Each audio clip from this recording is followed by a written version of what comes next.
হে আল্লাহ, আমরা যদি আপনাকে আল্লাহ বলে না ডাকি, আপনার তাতে কমতি হবে না।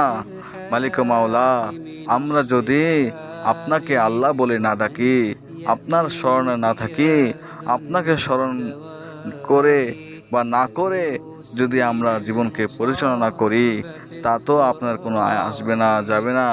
কারণ আপনার অনেক বান্দা আছে, হাজার হাজার কোটি কোটি বান্দা আছে, যে আপনাকে ডাকছে, আপনাকে পাওয়ার জন্য ব্যাকুল হয়ে আছে। হে আল্লাহ, হে রহমান, হে রহিম, আপনি ওই বান্দাদের ওসিলাতে আমাদেরকে আপনার নেক বান্দা হিসেবে কবুল আর মঞ্জুর করে নিন।